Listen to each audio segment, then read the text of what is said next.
What's up, guys? This is Ty Zen again. I got my buddy LeonFood.com on. It's late at night, guys, so we just want to make this really quick, guys, because we believe that this is extremely important, right? There are a few reasons, guys, that we believe that a hard fork needs to be done in the Ethereum network to refund back the investors' monies that invested in the DAO, and to get all that money back and just scrap the DAO, call it dead, and then just start all over, reset, okay?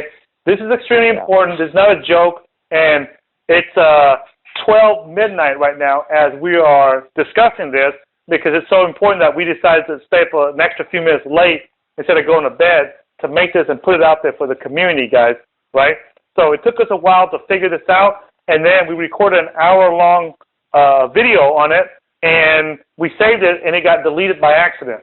So now we're shooting this the second time. So the benefit is that you guys are going to get it in a shorter, condensed version, okay?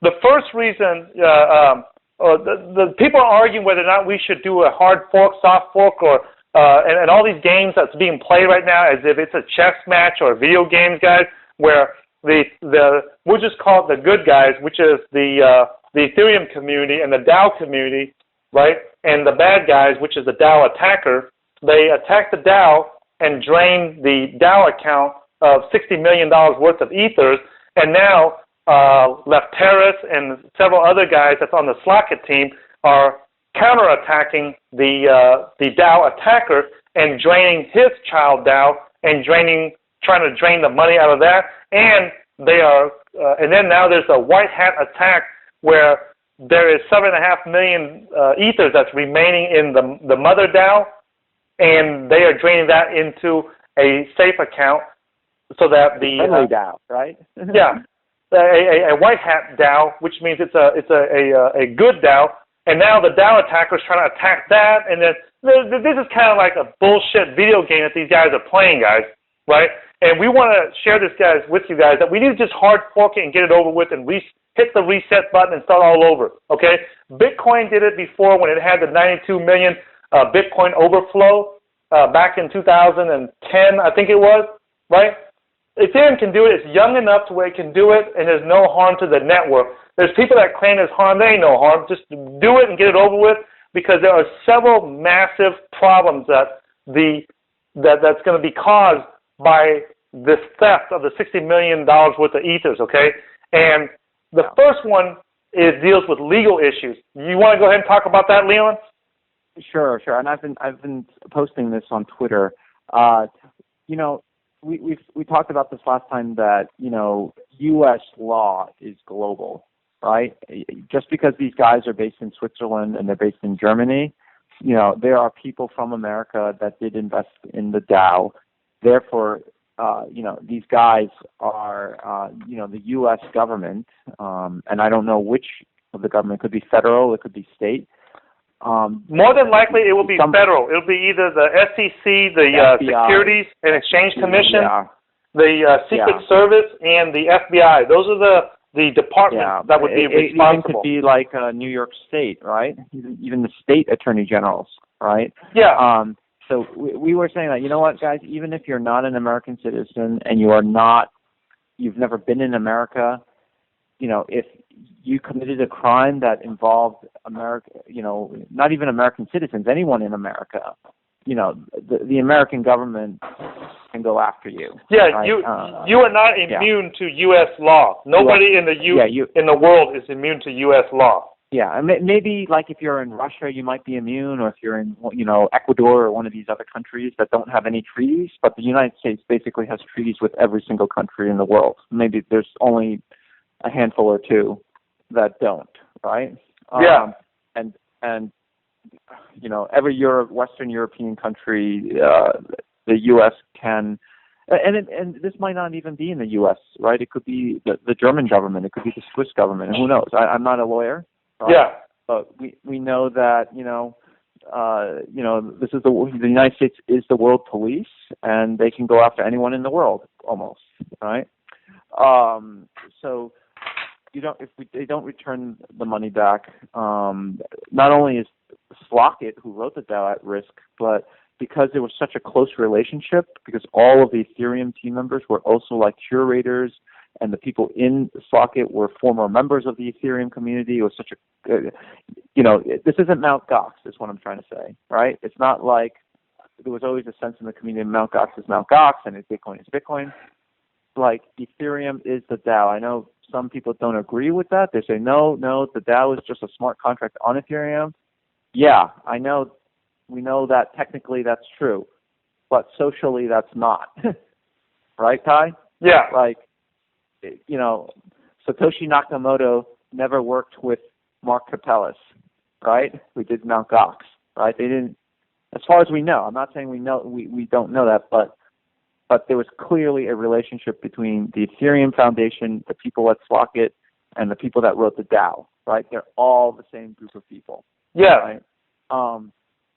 So that whole thing that's not, it's Mt. Gox, that's really, my opinion, that's not a valid reason. So that's the first reason is, if they don't do it, I think the entire foundation is at legal risk, because the investors need to get their money back, because there was clearly fraud involved.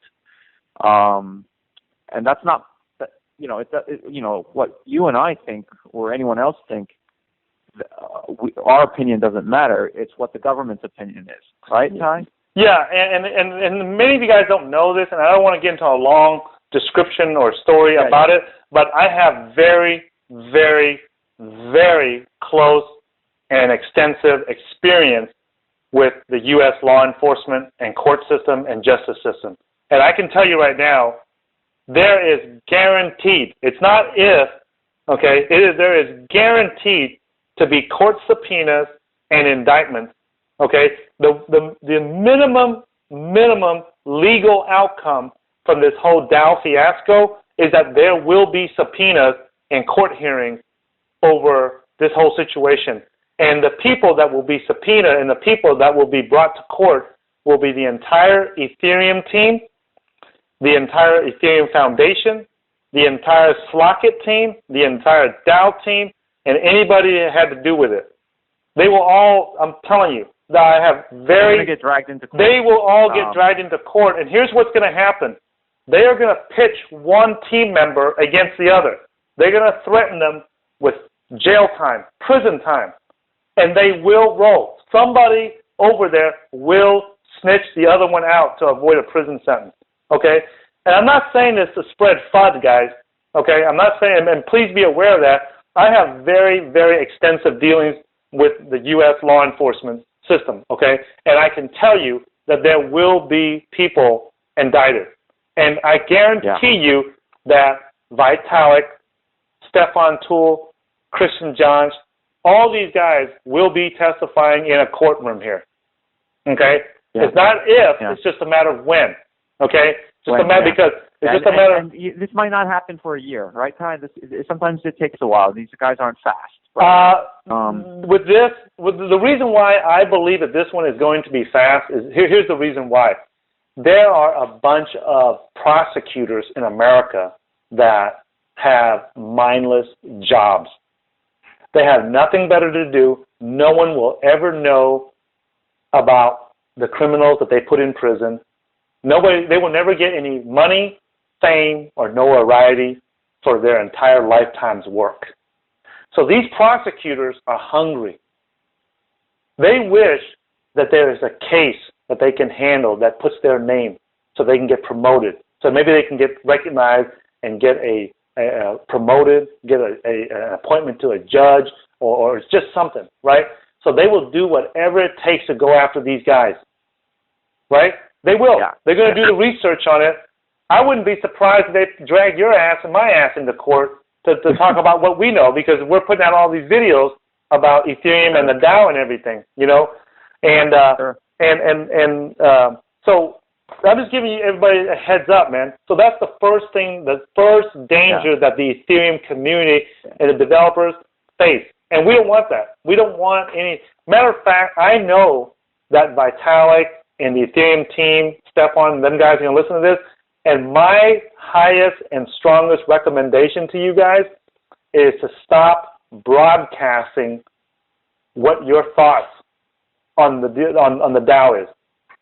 We trusted you guys with the money that we sent you guys.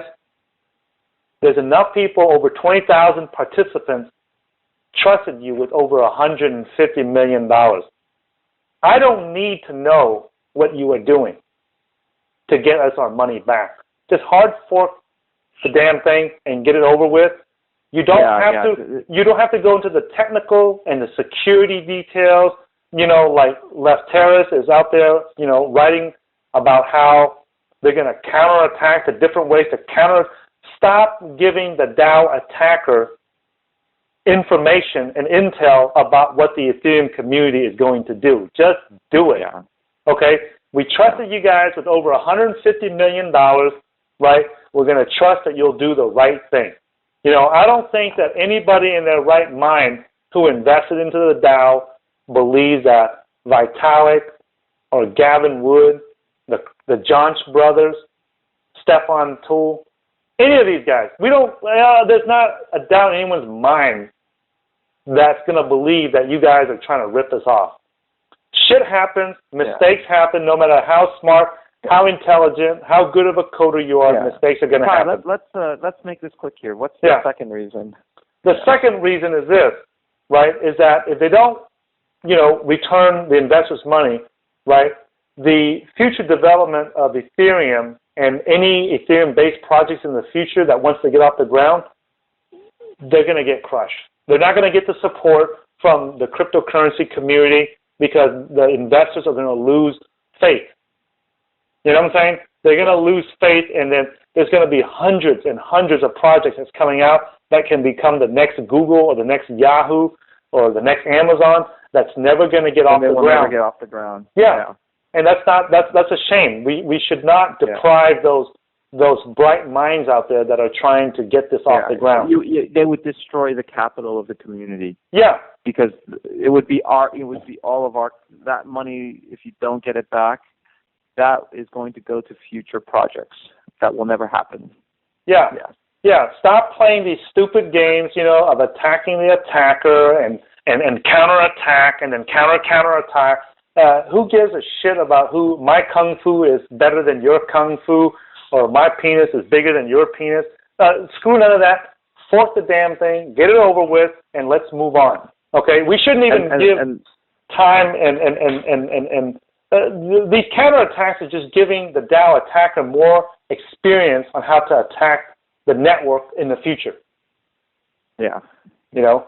And so, of course, the third reason is that if they don't, and this might even just happen anyway, even if we do fork, is, you know, they're going to be drawing in regulation, right? I mean, the government's going to just get the government involved, and it might happen anyway, but if it doesn't fork, it will definitely happen. You know? For sure, this $60 million loss will draw the attention of the SEC, which is the Securities and Exchange Commission, and the CFTC, you know, in America. FBI, who knows what other three-letter agencies, right? Yeah. There's a bunch of hungry people, law enforcement and regulators that are hungry to jump on this and make a name for themselves, and they will do whatever it takes to bring a court hearing to this. There will be. I mean, it's not if, it's just a matter of when. And I believe that that will happen by the end of this year or early next year.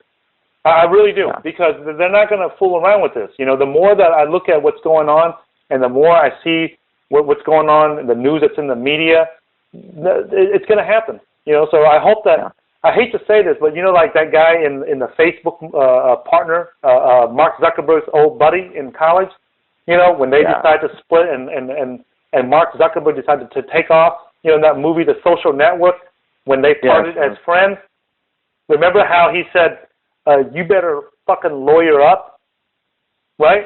Or something to that extent. That's what I would say to all the members of the Ethereum Foundation, the Ethereum Network, right?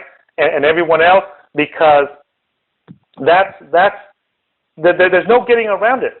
They will be in testifying in court and be pitched against each other And these guys, everyone, Stefan, everybody needs to get a lawyer that understands this stuff and be prepared. And before they make any public announcements or anything, I would highly recommend that they run it past their lawyers, because everything that they say online will be used against them. Okay, right. it's guaranteed. I don't think they know that, Ty. No, they don't. I'm reading these blog posts, and they don't seem to be any. I don't see any indication from any person even giving a hint that they understand the trouble they're in. You know? Yeah. No, they don't. They still think it's a video game. They still think that, I'll counterattack, and it's a white hat and black hat, and then they counterattack, and I attack the attacker, and then they counter. I'm like, what? Are you guys nuts? You know? Yeah. Every time you guys do this, and this is my message is targeted not just to the crypto community, but specifically to the Ethereum guys. Okay. I'm telling you, do not play around. Do not make statements. You know what? It would be a tragedy, Ty. It would be a tragedy if the Ethereum members, the core developers, if they end up as Charlie Shrem. Yeah. You remember him? Right? Yeah. He did Instant. I mean, it would be a great tragedy if they took down the Ethereum core developers, if they took down these people in our community like they did to Charlie Shrem. Yeah. And we were there. Remember, we were at the Texas Bitcoin conference, and we watched him. We watched an interview with him over Skype, I think it was, or Google Hang. I don't remember what they used, but over video conference, right? Yeah. And that was a sad sight. That was a sad sight. If you recall, it was very sad what happened to him. And it would be very sad. It would be very devastating if what we saw happen to Charlie Shrem happened to these guys. Okay. Right? Yeah. And we don't want to see that happen to any of the Ethereum team members, because we believe that these guys are bright. They made some mistakes. Okay. I just want to play this really quick. Okay. And I'm going to show you guys. There's only one person in the entire Ethereum team. And when I say team, I'm talking about the Slockit team, the DAO, the foundation members, everybody. Okay? There is only one person that knows the dangers of what they are in. There's only one person that is street smart enough to know what is going on. Okay? So I'm going to put the microphone here next to this, and so that the subscribers can hear it. And I want you to hear it too, because I know you've heard it before. It's like maybe 10 seconds or 15 seconds, and I need you to hear this. This is the disclaimer that Dr. Gavin Wood, the co-founder of Ethereum, the co-founder of score.io, his Twitter handle is @GavOfYork. That's G as in Google, A as in Apple, and V as in Victor, of York, as in New York City. Okay? And this is what he said at the Dutch blockchain conference just a few days ago. And listen to the intensity in which he makes this disclaimer. Okay? All right? Give me 1 second here, okay?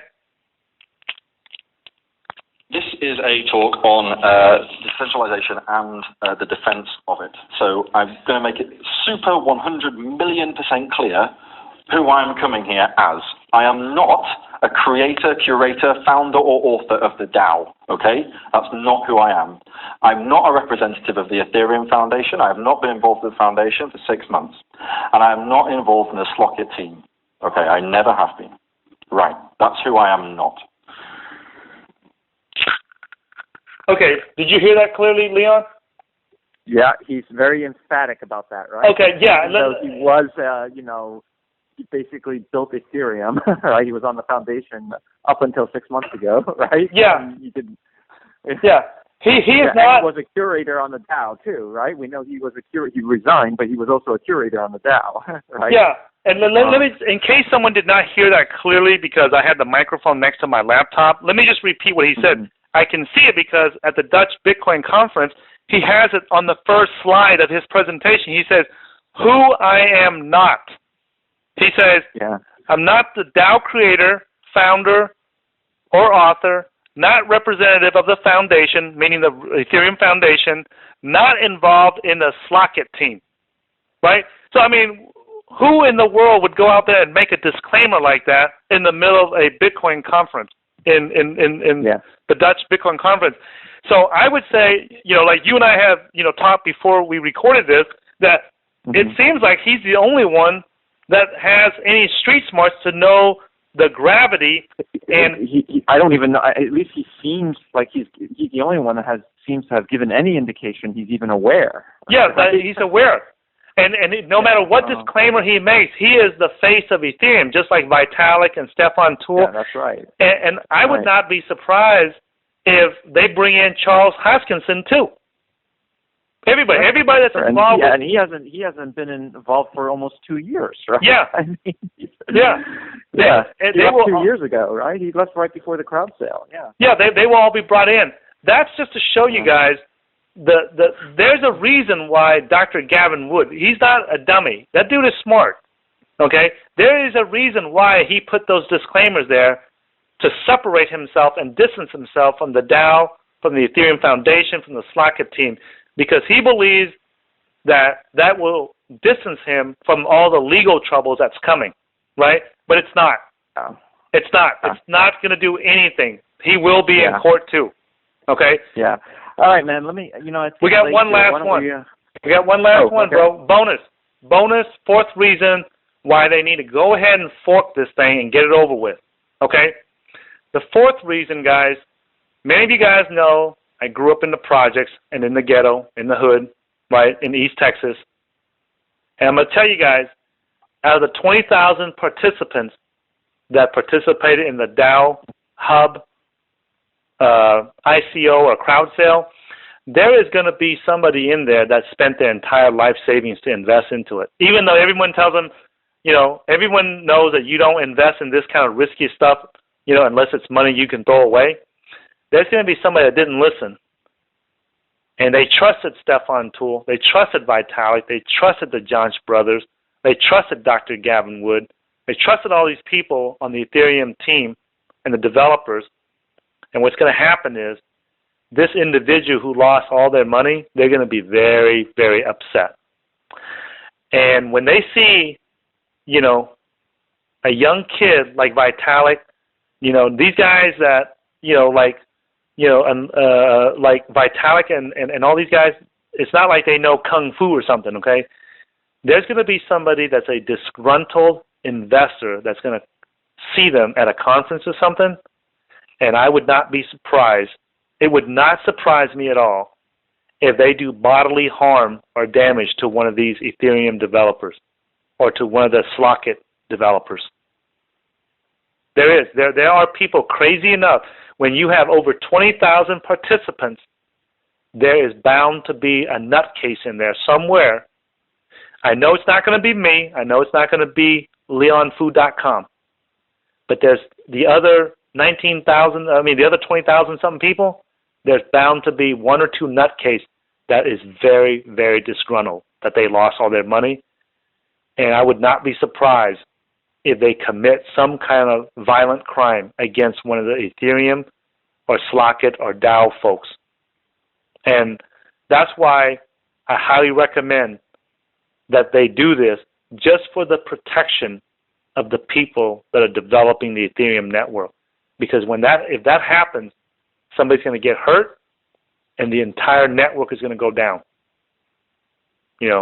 So it's better for us to go and do it and get it out of the way and be done with and move on from this fiasco, learn the lesson and move on. And these are the four reasons, guys. One is legal issues. Number two, it stifles the development of future Ethereum projects. Number three, right, it's going to bring regulators into the picture to bring regulation into the cryptocurrency world. And number four, threat of physical violence. There's no cryptocurrency or anything that's going to stop somebody, a disgruntled investor, from taking revenge. Okay? So these are the reasons why we believe that the network needs to be forked. These are the reasons why we believe that every member of the Slockit team, the Ethereum Foundation, and anybody that's involved with Ethereum, Slockit, or DAO, they need to lawyer up and be prepared because it's coming. Okay? So, any last words, Leon, before we wrap it up? Let's wrap it up. I okay. Think, let's call it a night here. Yeah. All right. So, thanks for watching this video, guys. If you guys like it, give us a thumbs up, right? If you guys don't like it, give us a thumbs down so we don't waste time on it. Make sure you subscribe. And, Leon, do me a favor. Let me cut the recorder off before you hang up, because last time... All right, sure. Okay, so... All right, guys, we'll see you guys in a future video.